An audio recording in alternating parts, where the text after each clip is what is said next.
To discuss the situation in Myanmar following the military ousting of its elected civilian government in February, we now welcome Johanna Son, journalist and founder and editor of the Reporting ASEAN series, who's followed regional issues for over 30 years. Johanna, thank you so much for joining us today. Johanna, for the sake of our viewers, let's begin with some of the context leading up to the military coup and the ousting of Myanmar's elected government in February. What can you tell us about the government of Aung San Suu Kyi, which was heavily criticised for the ethnic cleansing of the Rohingya from Myanmar, and how the military was able to take power so swiftly?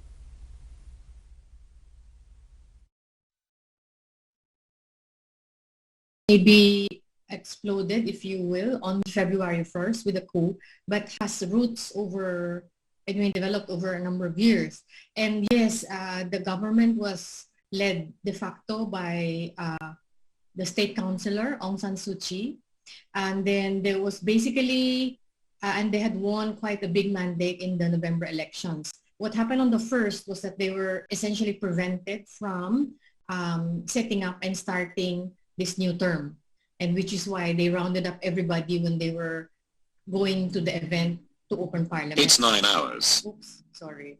So that's the sort of immediate context. But I think the larger context is, it relates to your question about like how the military was able to get in, is that there was actually some kind of agreement, political agreement, a formula, if you will, between the civilian and the military sectors.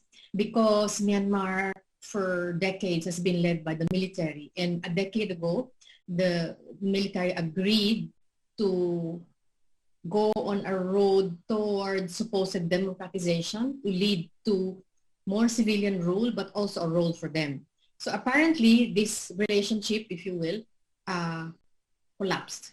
The reports after were saying that they haven't really spoken for the last few years. And the election and the popularity of Suu Kyi's party after the elections became like even more worrisome for the military. And on the first, they kind of decided, after warning openly, actually, after warning the civilian side openly, they kind of said, okay, in a way, it's like saying this thing is not working. We don't want to do it anymore.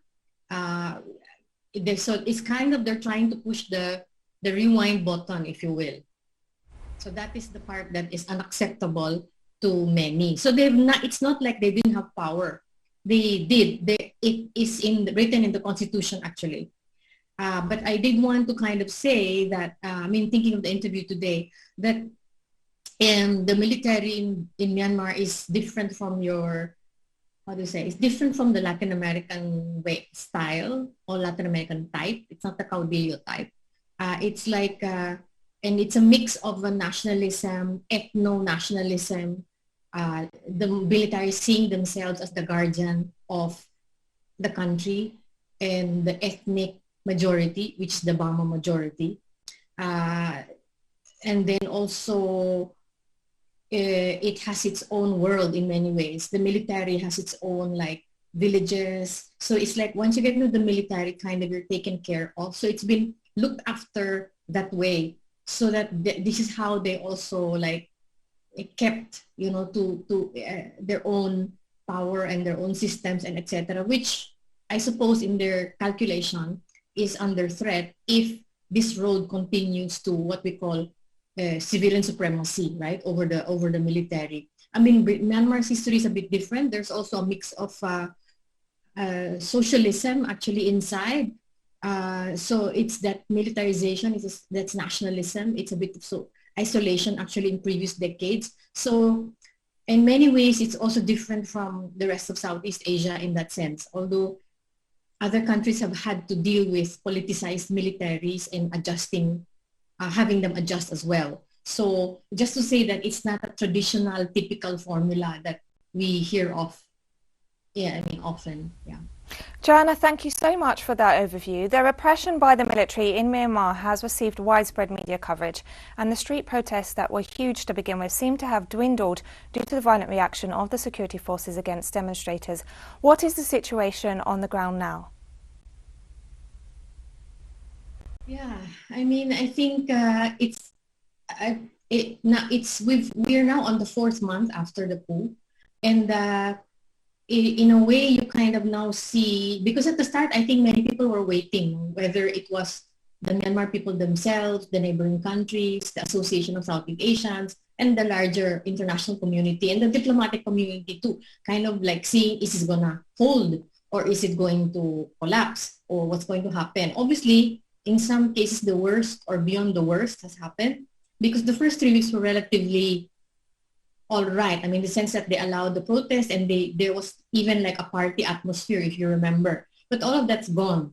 And so as of yesterday, there's like almost 800 people killed and almost 4,000 people arrested. Most of that began early March. So there have been 80 journalists arrested, about 48 still in detention. And like the economy is collapsing slowly, cash is short, and the civil disobedient movement, which started a few days after the coup, actually started by medical workers, continues quite strongly to this day. The estimates are like maybe half of the civil service not really working, and hospitals also obviously affected by it. And during COVID, of course, it is doubly worse. So I think now it's come to a point where, yes, because of the brutal responses, the protests are fewer, not as like before. It was like every day, just about everywhere. So now I think we've seen attempts on the international, the regional level, the Southeast Asian level, to try to have someone, how do I say, open a conversation with the junta. And there are mixed reviews. Some people, say that ASEAN, Association of Southeast Asian Nations, of which Myanmar is a member, has been useless. But then again, I think they are really the best bet in the sense that it's a long-term relationship that ASEAN has had with Myanmar through the Cyclone Nargis, through the days when nobody spoke to Myanmar, and ASEAN let them in as a member. So what I'm saying is, unlike maybe the West, because the West likes to speak with tough language, like this is their style. This is not ASEAN style. But if you analyze ASEAN's language and ASEAN's movements in the last 2-3 months, it has been among the strongest, I think, that we observers have seen in decades. So, which is to say that there is no instant solution, and that I think clearly, to the disappointment of many in Myanmar, but I think for real politic purposes, we know that it's not like there's going to be a military intervention of any kind, because a lot have been calling for the right to protect principle under the United Nations, right? And while there have been strong statements from the UN, there has not been a consensus on what action to take and what action to coordinate. For example, the global arms embargo, which in a way you might argue is a more concrete one, maybe, if you argue, because now what the military is doing is they're also launching airstrikes on the border, and affecting civilian populations and displacing people into Thailand, into India. So I think we have to watch how the story goes, and it's probably going to be a long one, which obviously in these days of the digital media and social platforms is not fast enough or satisfactory enough for the people in Myanmar. So I think it's kind of, when you read the news, it's like everybody's heart, if you will, is with the people sympathize with the protest. The international community thinks that what the military did was out of line and all of that. But in the end, how you cannot like just force it like from outside. And this is where I think diplomacy comes in, and particularly the ASEAN style of diplomacy, and not a question of whether ASEAN should do something, but what ASEAN can do realistically given a situation like this, where you don't know at the start, especially, if the junta even wanted to speak to you, right? I mean, so for a long time, it was the protesters saying, get out of there, free our leaders, yes. And then the junta was just saying, I don't care. They're trying to stabilize what they think their position is. So they were talking at each other, right? They were shouting at each other in a way. There was not a conversation going on.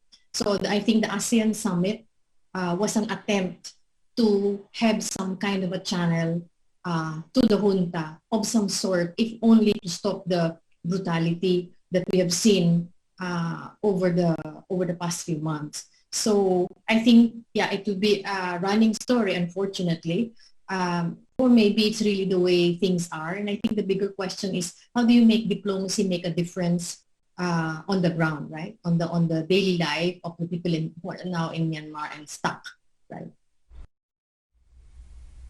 Johanna Son, journalist and founder and editor of the Reporting ASEAN series, thank you so much for taking the time to join us today and for offering your very valuable insight into this complex issue and its wider repercussions for the region. Thank you. Thank you too.